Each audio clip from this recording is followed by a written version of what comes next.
My name is Punam Saxena, and I started out as a parent impact coach, bridging the gap between parents and schools, wanting parents to feel like they were part of their children's education. And as I've grown in this field, I've realized that there's a lack of support and a support across the board, not just for parents, but individuals, especially in this time in our history. Where do we as women stand, and what power do we bring with us into a society that is looking at really cutting us out and not giving us the voice and the autonomy to do what we are capable of doing. But not only that, but let's take out a section of our population and let's talk about a sliver of our marginal female group, and let's talk about Asians in general. Since COVID, Asians are pretty much walking on eggshells, wondering how they're being perceived in terms of, did the China virus actually come from the person walking on the street? And let's go back even further to September 11th, 2001, right after the Twin Towers came down, and all brown people were assumed to be Muslim and categorized as someone who is looking to hurt the rest of the population. So I'm going to say this, and Nancy and Amy have heard me say this so many times. We can't judge every book by its cover. There are radicals in every section of a group. If you look at Christianity, we have the Ku Klux Klan, we have the Black Panthers, we have the Al Qaeda in the Middle East. And by and large, though, most people are docile. But you get enough people thinking that one group is twisted and evil, and you talk enough about it, people start to believe it. And so let's just throw out there that in our current situation, in our current political climate, not to get too political, but certain things have been said over and over and over again to where people are believing them without really understanding the premise of why they started in the first place. And we can talk about critical race theory and the actual reasoning for critical race theory, not the politicized version, because the true definition of a theory that comes from a researcher implies that there is a segment of population, in this particular case, a lesser known or lesser prioritized group that is facing oppression. And I don't want to use the word racism because racism is overused, but when someone does not feel like they are valued, they feel oppressed. And that goes for whether you are white or Asian or Latino or wherever you are, socioeconomically high or low. If you do not feel valued, you feel oppressed. And so when we talk about critical race theory, we're talking about people who do not feel value for what they have. So this whole notion of the politicization of this term, we've said it enough times that it has such a negative connotation that we've lost the actual meaning of what it's supposed to do, which is educate all of us on how to lift every one of us up. And so we're going to talk today, and I'm going to make Amy and Nancy chime in here quickly, but I want to talk about a marginalized group that we don't talk about very often. When we talk about Asians, we often think of the fact that they're either exoticized and fetishized, or they are compliant and docile. They just are uber successful. I'm here to tell you that's a farce. Like, I am not a doctor, I'm not a lawyer, I'm not an engineer, I am not a Mensa, I'm not a genius, I am just Punam. And I enjoy being me because I'm authentically me. I'm not trying to make anybody else happy. But what I am doing is I'm trying to give voice and empower all women to stand up for Asian women who are feeling the burden of having to live an inauthentic life, a life that's been prescribed by everyone else but themselves. We have the capability, we have the ability. And so I'm going to share with you a quote, and this is where we start, ladies. You ready? Yep. Okay. Kathy Park Hong in her book says, Asians are the next Caucasian group. They're next in line to be the Caucasian group. What does that mean? I was going to say, I was going to ask you that. What does that mean? Does that mean in right? population there's going to be more Asians than Caucasians? People are saying that Asians shouldn't worry because we're next in line. So that's a really good question. Are we supposed to be more Americanized? Are we supposed to retain our Asianness?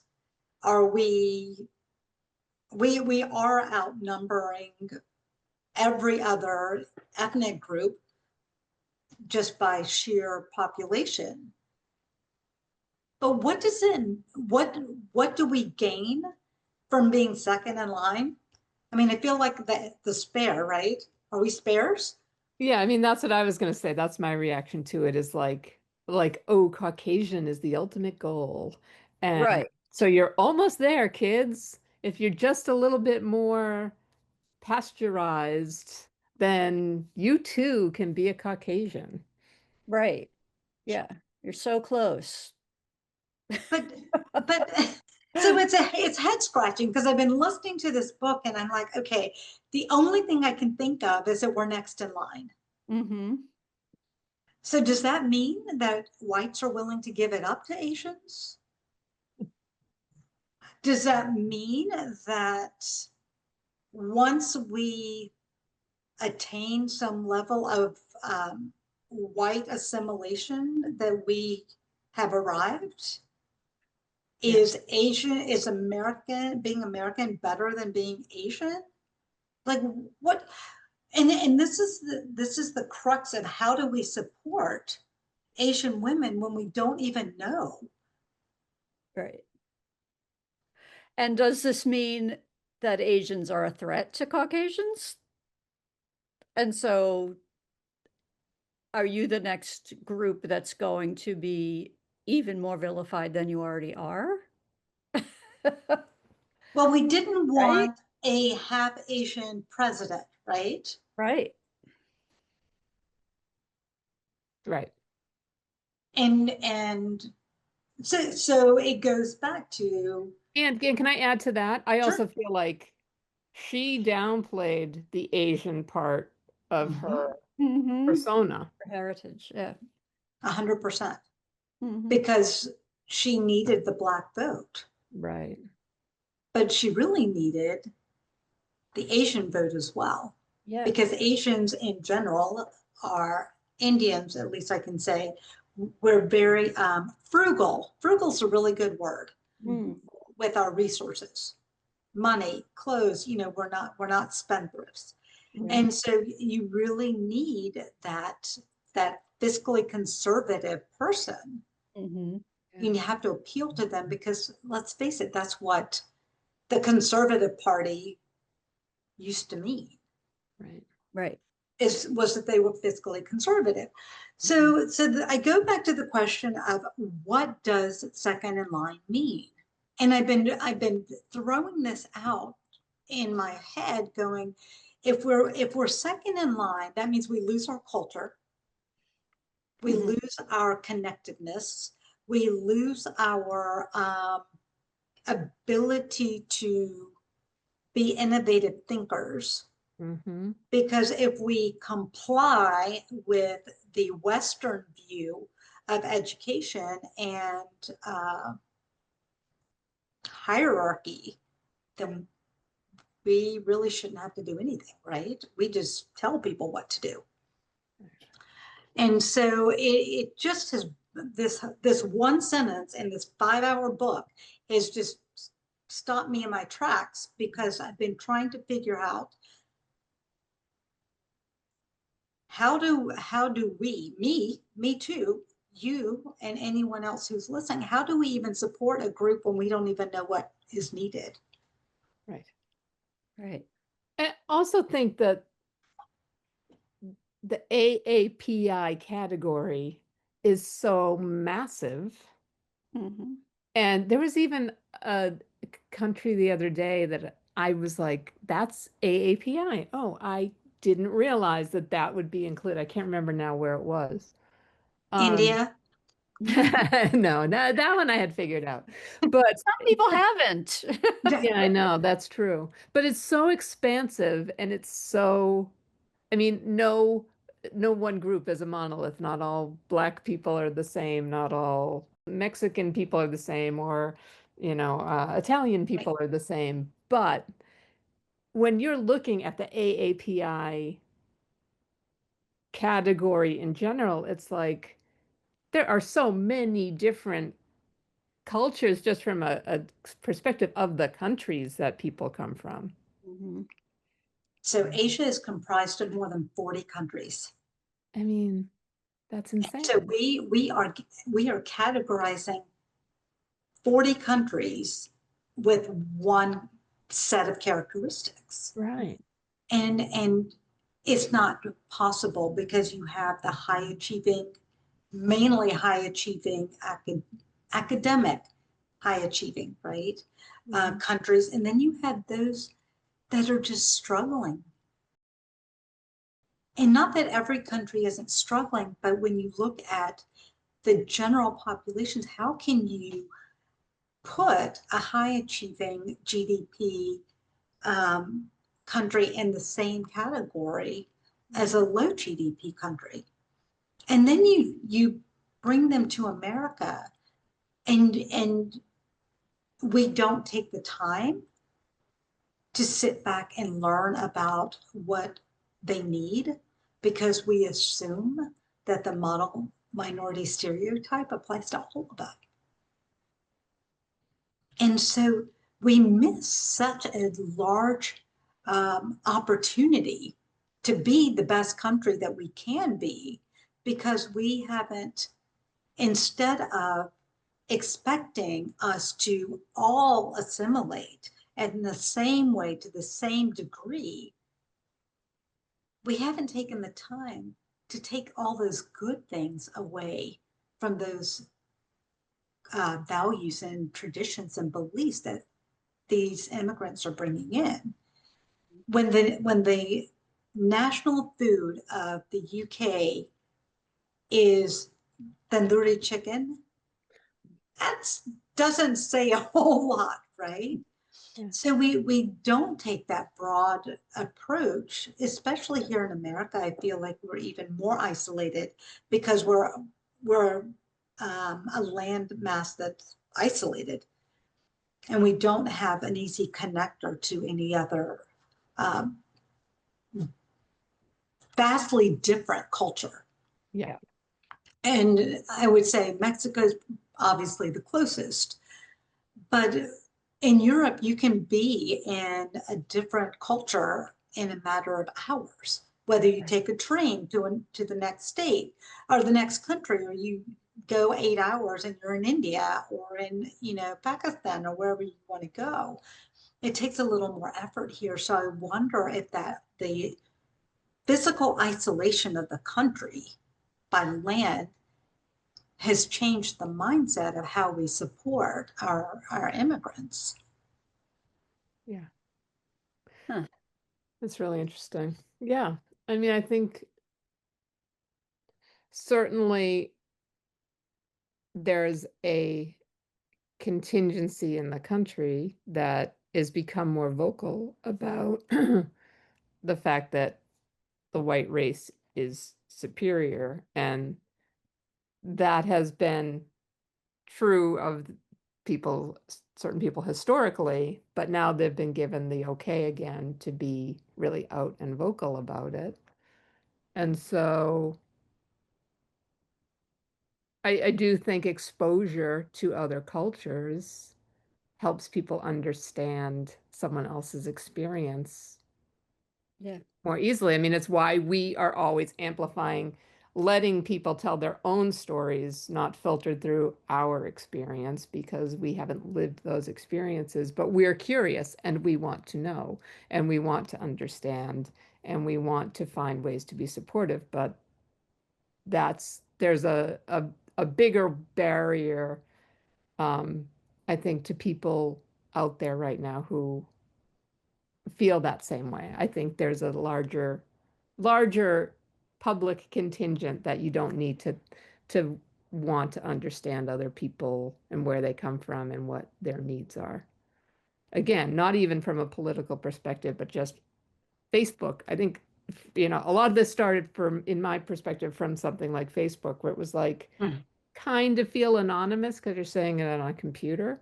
So you could start to say whatever you want to people. Yeah. It's good or kind or relevant or fact checked or not. And so I think there's a perception that, ooh, we're so global now because we have these tools, but are you really listening to what people are saying? Are you really connecting with people from different parts of the world, different cultures? Or are you just making the same old assumptions, even though you have all these tools at your disposal to really educate yourself?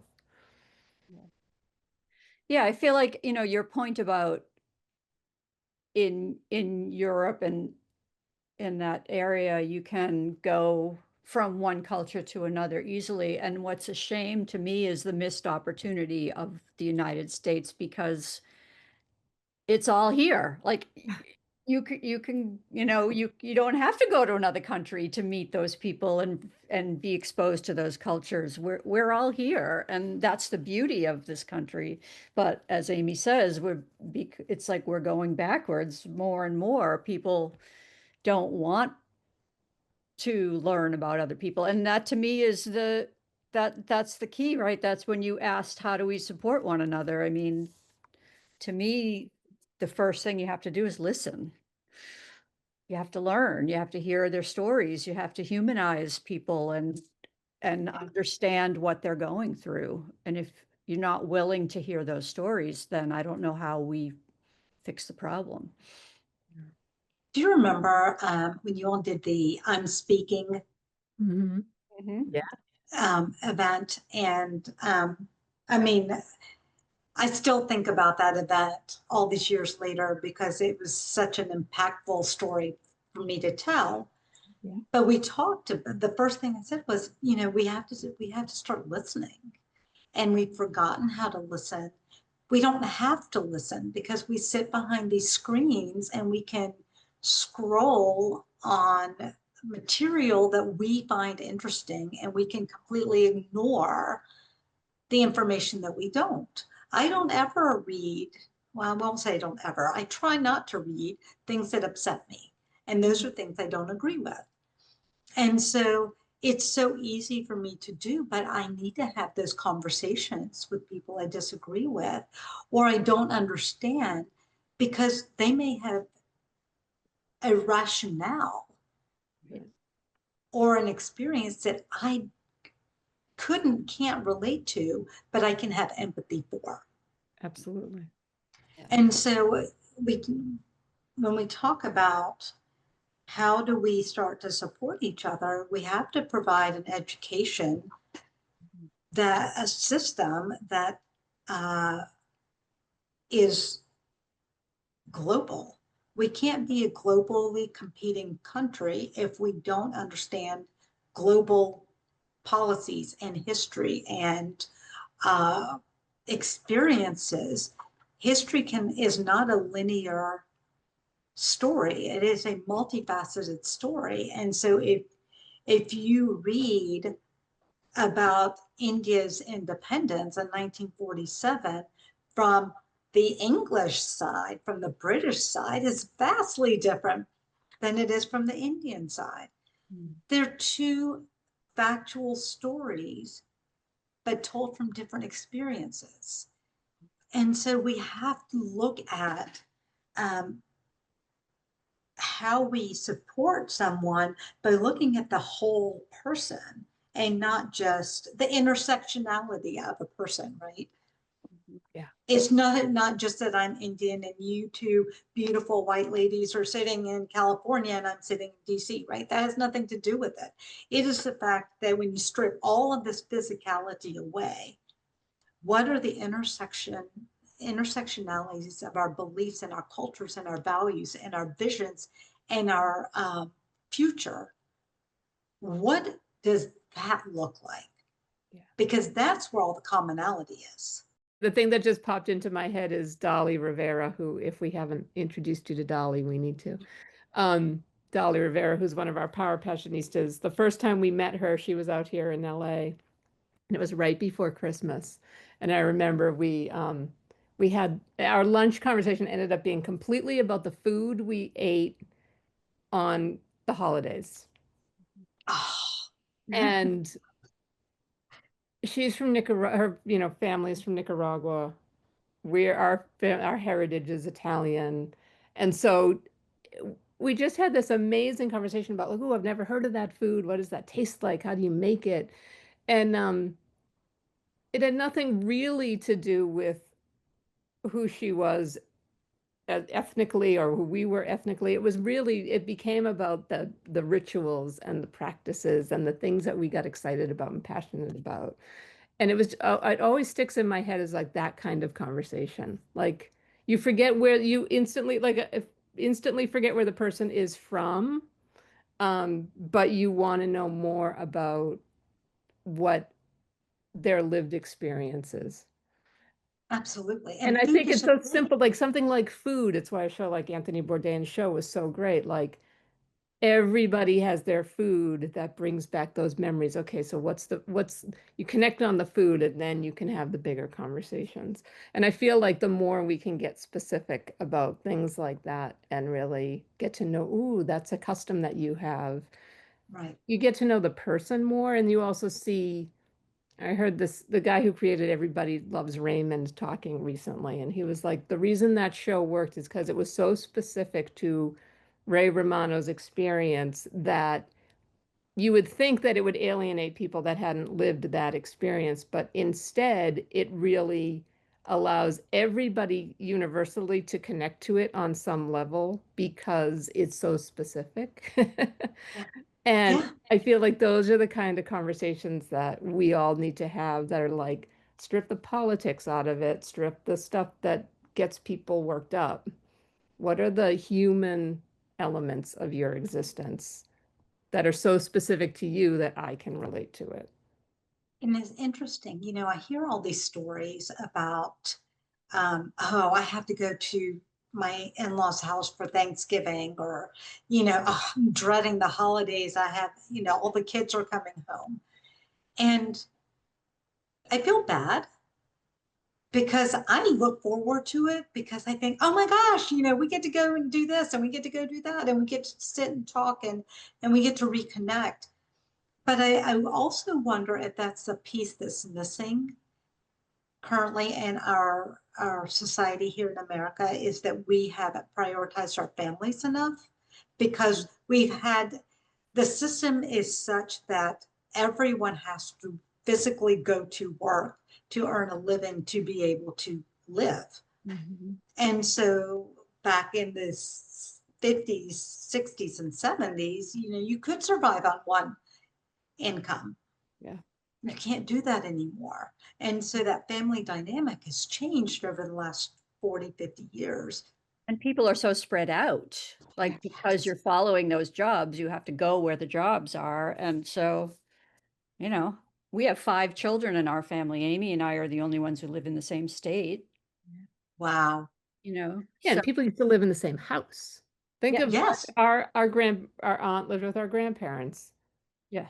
My fiance's fiance lived with his grandparents and his parents. Like it used to be, our great grandmother had a house, and on every floor, the 5 floors were all relatives, Yeah. you know?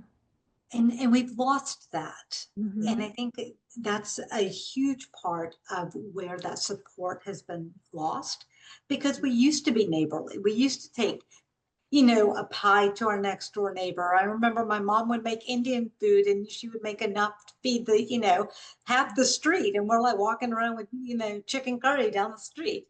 But that was what we did. And we don't do that anymore because, I don't know who lives next door to me. Right. No. I mean, we're friendly, but I don't know them. I don't, we would, I'm sure, do anything for each other, but the dynamics have changed. And when the dynamics have changed, that puts a lot of pressure on women to have to figure out, how do you maintain that natural. Most of us are naturally, friendly, and we want to connect with other women, and we want to hang out, and we want to talk and all of that. But when we're not doing that, it's harder to support each other. So the space that you all have created through the Passionistas project and the other women empowerment organizations is exactly what we need. And when we're talking about Asians, we have to remember that they're always going to be the foreigner. It doesn't matter how far down the line. I was born and raised here. My kids were born and raised here, but they're never going to shed their Indian identity. They're still Indian. They still look Indian. They're not Indian. They're American. Yeah. And so you can never change that. But that experience that they've had from the transition of my husband and I, who were raised here with Indian values, and the values we chose to impart in our children, is a degree or two removed from what we had, right? So at some point, we're going to lose that cultural connection. Mhm. And what does that look like? So then I go back to the same question. We're second in line. What does that mean? Does that mean for immigrants that we're second in line, or my children or their children? Like what does that mean, and how do we change that narrative of, hey, you're just as good as we are, and you bring a different set of experiences, because let's just say it, the East Coast and West Coast are different cultures, Right. vastly different. Mhm. I mean, both of you are in short sleeves right now, sleeveless tops. If I'm doing a Zoom call in DC, I mean, I'm wearing a shirt, right? Mhm. And it's just a different culture because I'm in DC. Yeah. But it's that approach to how and why do we judge someone on the physicality of someone versus taking that time? And do we really not have that time? Or do we say we don't have that time? Well, and I think is what's interesting is, we keep talking about next in line. And to me, how do we change that narrative from it being a line? Why does there have to be an order? Why does there have to be somebody's better than somebody else? I mean, that's what we've done in the sisterhood, is we've built a circle, right? Where there's no top and bottom, there's no first and second, there's no order. It's a continuous Mhm. circle of women feeding into each other and Right. supporting one another and lifting each other up. I think that's where we have to start, is how do we get rid of that construct of next in line, top and bottom, higher and lower, better and worse, more valuable, less valuable, like, you You know, want my snarky answer, or you want my real answer? both. Both. Okay. My snarky answer is get rid of the guys. Yeah. And my husband agrees with me. He's like, listen, we have royally messed this up. It's time for you girls to come in and fix it. I'm like, if you would have elected a woman, we would be in a totally different place, right? Because women are inherently problem solvers, because we are constantly solving problems within our, even if you're not working outside the home, you're still solving problems on a daily basis, just normal day-to-day activities. My realistic answer is that until we start believing that we are equal but different, and that adds power to each person. It doesn't just lift the marginalized community up, it lifts everyone up, right? Because we can, Asians can share something with you and you can share something with us. I grew up here, but there's a lot of American culture that I don't understand still. And I need to understand that because I'm raising children. Yeah. And I'm living in a system where I should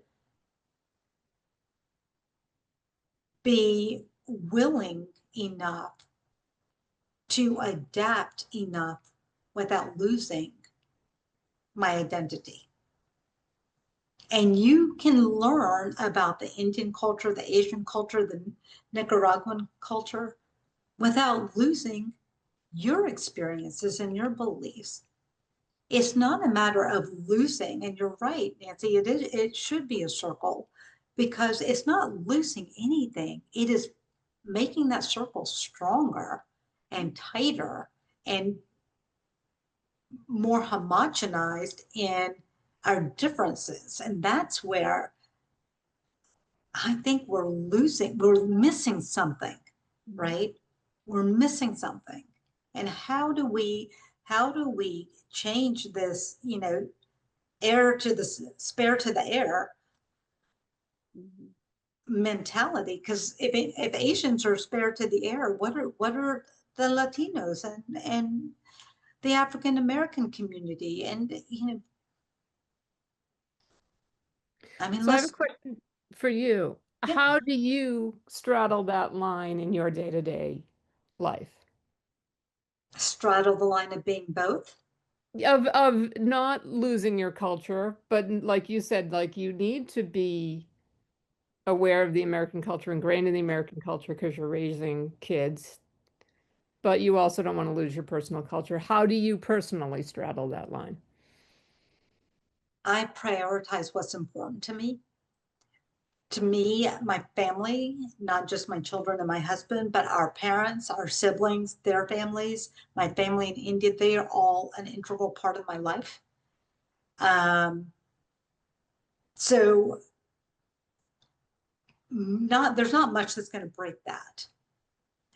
But we also have to assimilate and acculturate when we walk out the door, right? I need to be able to go to McDonald's if I have to choose a fast food place. All right. I would say In-N-Out, but they just completely did something a couple of weeks ago. And I'm like, really? I don't know what I read that. I'm like, oh, purged. But and I say that jokingly, but it's a matter of what your priority is, right? My children know that at the end of the day, that their grandparents are important. And we have purposefully created an environment that is Indian-esque, where we come together, we do our, Hindu holidays, we do Christmas, we do Thanksgiving, we do it all. I mean, we're just party people. But at the same time, when they interact with Americans, or we interact in the American society, which we do 99% of our time, right? We can't change who we are at the core. And at the core, we believe that family is important and that we are put on this earth to ensure that every person that we interact with, that we can lift them up in some capacity. And maybe that's an Indian thing, but it should be a human thing.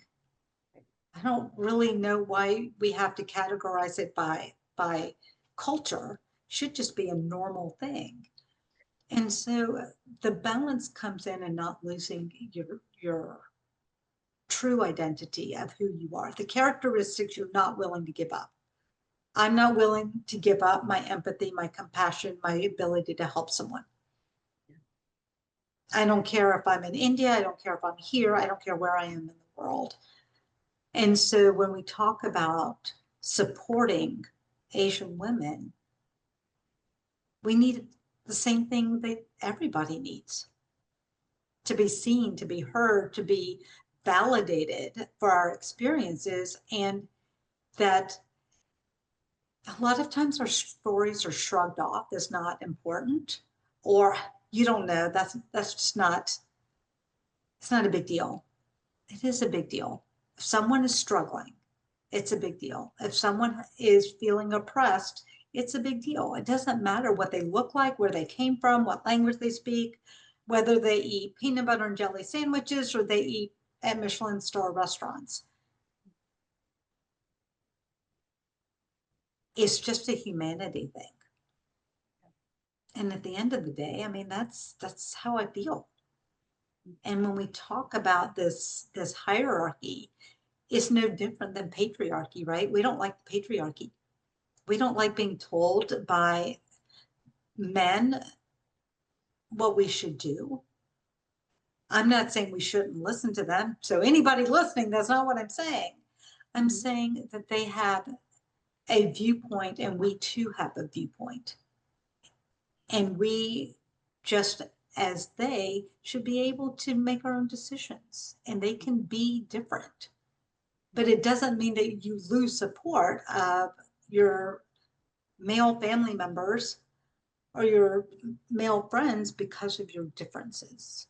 And I think we are looking at a society right now that is truly bicultural or unicultural, and we're trying to make it into a singular ethnic group. And that's frightening, because when you look at the history of what Asians have brought to this country, and in terms of innovation, in terms of STEM, in terms of food, in terms of culture, in terms of understanding, global understanding, there's a huge difference between what we are bringing versus what maybe a Europeaner is bringing, because there are cultural differences, but the history is pretty similar, right? Because most Europeaners, you all are of Italian heritage, you know, it's similar to what the American culture is like.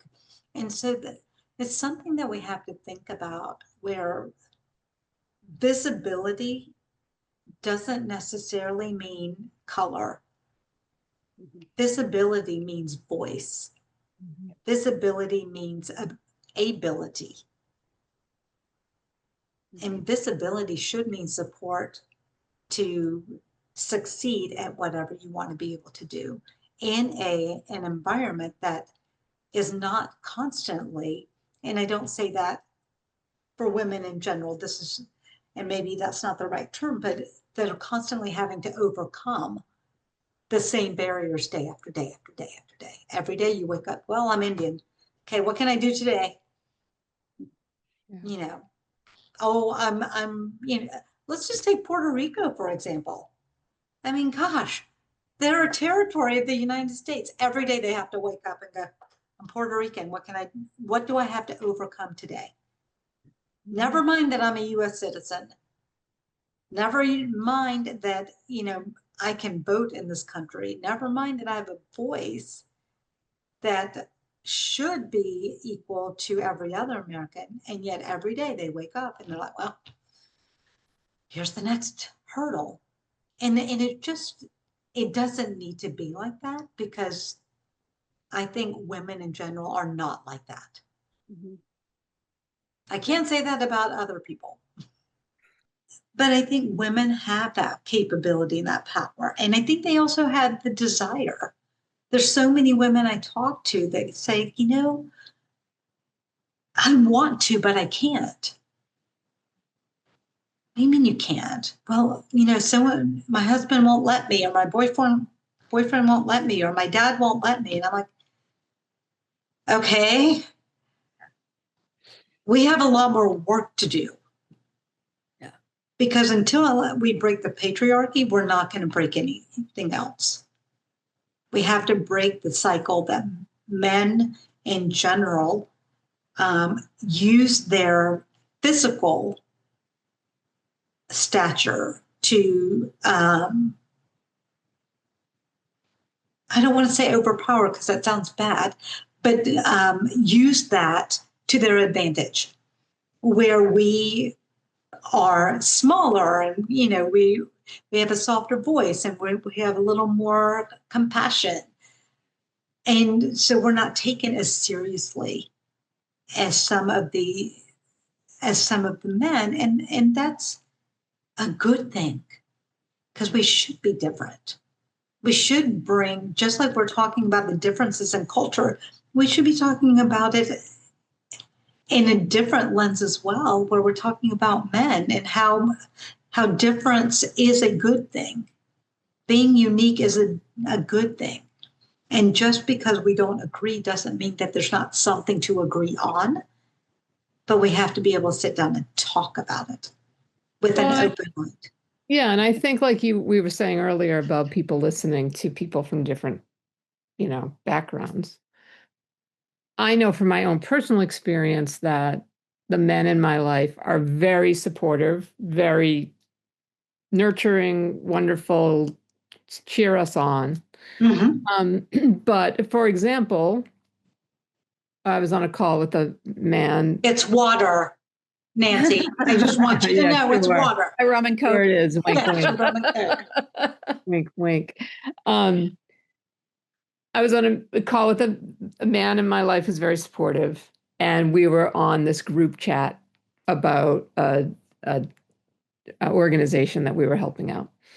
And I was asked specifically by the person running the call for my opinion on something that I knew the second I started talking was very threatening to one of the men in the group, because he considered himself the expert on technology, even though frankly he was kind of like 15 years behind on the technology that we were specifically discussing.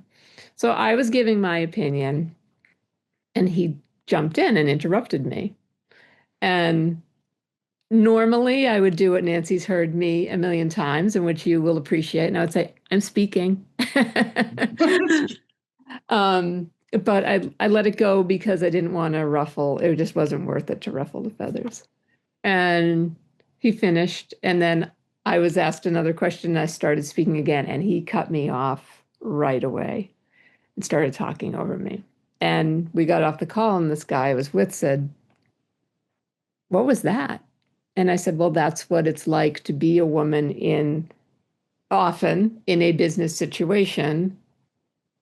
So it's like that all the time when there's a man in the room who feels threatened by your knowledge. And I'm not saying all men do or don't, like you. I love men. I'm not bashing men. But it's a common experience for women in business. I've experienced, Nancy has, the more women we talk to, that there's a certain type of male in the patriarchal system who is threatened when you are bringing the knowledge they don't have to the table. And this guy that I was with said, I was going to say something, but I didn't know what to say. And I said, I'm glad you didn't. It wasn't your fight to have. Normally, I would have stood up for myself, but it wasn't the situation. But I said, but you should know that happens to women all the time. And he was blown away. And I think there are men who sit in meetings and it doesn't register to them that those things happen all the time. So the captive audience, our supporters, the people who do get it, still need to be educated about the actual experiences that we're having. Right. And we need to bring them in as our allies to not fight the fight on our behalf, but to support us in changing the system. And, Nancy and I have gone to a lot of protests over the last handful of years, and they started as 95% women. And the most recent women's march we went to, all other protests aside, the last women's march we went to after the Roe decision, I would say was 60% women. Mhm. And it was Oh, kudos.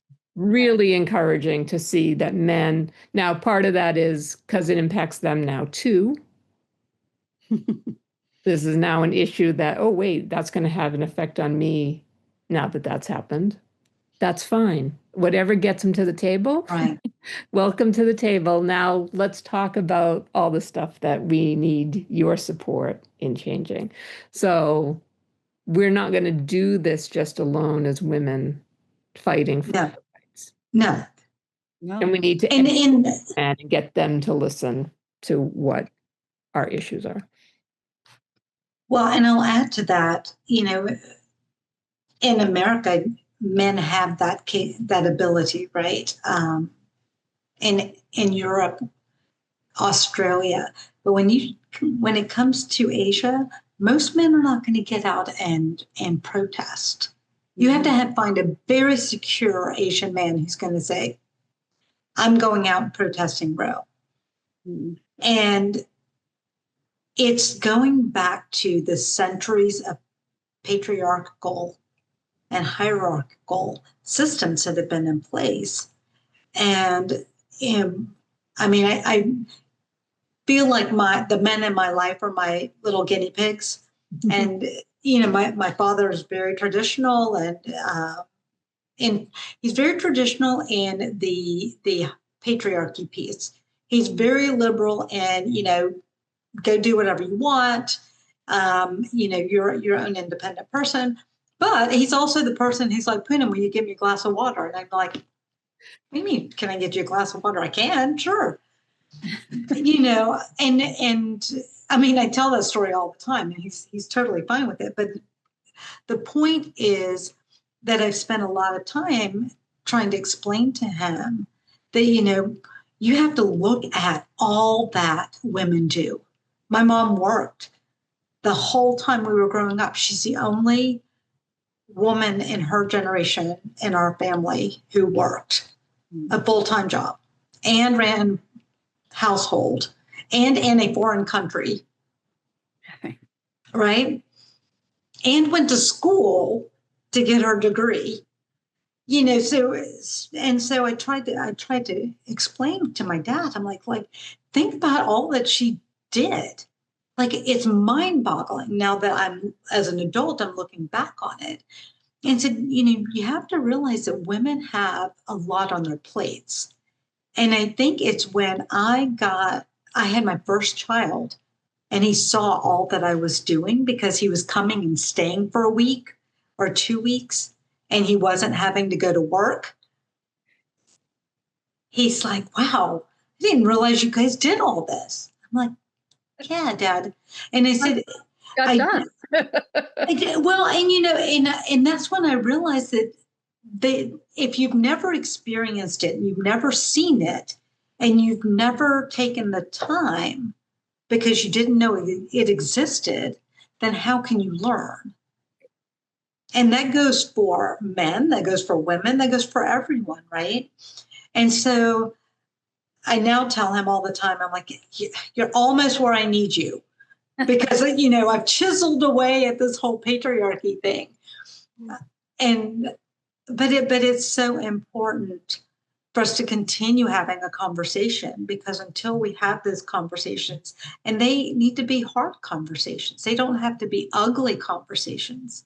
They need to be conversations that are hard, but are kind and coming from a kind and gentle place to help someone else.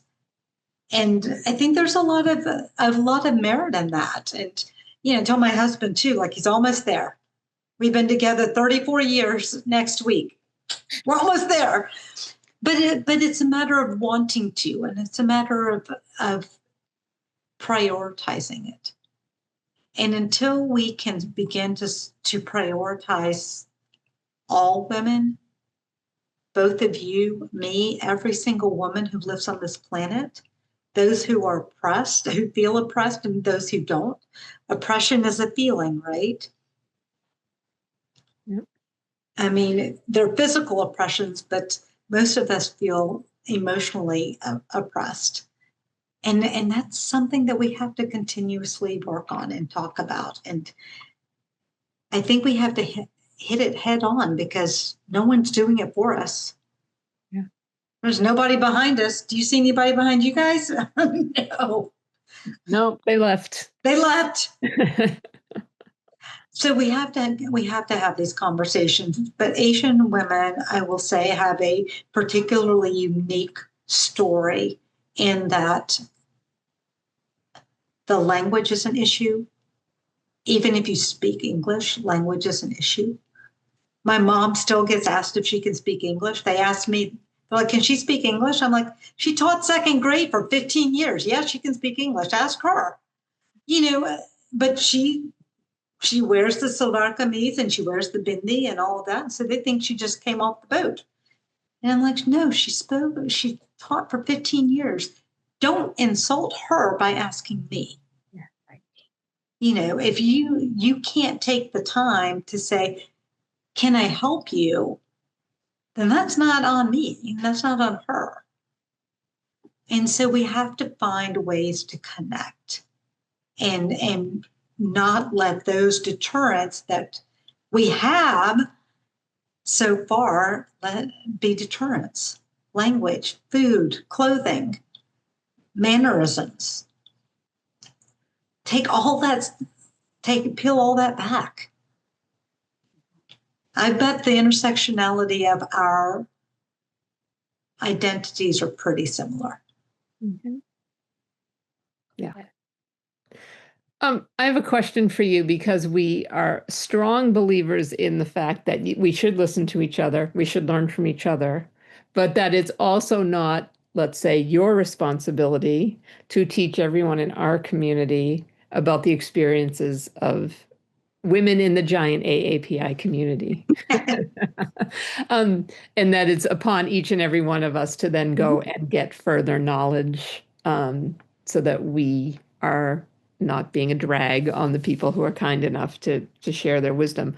So do you have any resources, any great books, any podcasts you listen to, anything that you would consider a good resource for people who want to learn more about the experiences of Asian and American women so that they can be better allies?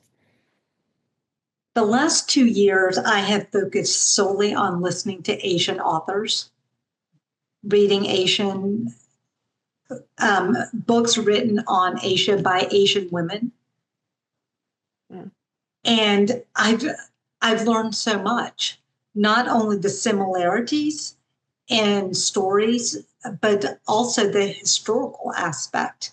There's a great book, and it's yay thick. And what is the name of her book? I mean, it's just fascinating. Give me just a second. I'll pull it up. I have to get to my library. See, this is what happens when you get old, too. It's called I'm sorry. Yes, I can do that. Remnants of a Separation. Okay. Oh, okay. And it is a book about when India was partitioned and India was over here and, Pakistan was created. And it was about how Hindus in Pakistan had to find their way into India and vice versa. And all of a sudden, people are losing their land because of their religion, and they're losing their histories because of their religious divide, and their families because some are choosing not to go and some are choosing to go. And it's such a heart-wrenching book that I just couldn't stop listening. And it's this lady, I believe, if I recall correctly, it's this lady who just goes around Pakistan and India and is finding these elderly people talking about that period of time. And just tell me what happened. Well, my family had to go to Pakistan, and we were in central India, and we had to figure out how to get there because we were no longer welcome. Oh my gosh, you've been there for, 6 generations, 10 generations. Now what's going to happen? So if you really want to understand the challenges of an immediate change in someone's life, such as a division and expectations and cultural differences, I urge you to read that book. It's just heart-wrenching. Thank you. But it's powerful. I'll totally give you some really fun rom-com books that are really fun to read, but give you this, that whole Indian vibe.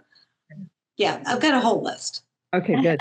Send along. That'll be awesome. Yes, I will. Thank you, ladies, as always. I love chatting with you, and I'm so glad we have these meaningful conversations because, again, the more we talk, the more we learn, the more we tighten that circle that Nancy's talking about. There's only one way to tighten the circle, and that is to bring all like-minded people together. And it doesn't matter what gender, what experience, what race, what ethnicity, what socioeconomic, what educational level they come from. Our goal is to tighten that circle.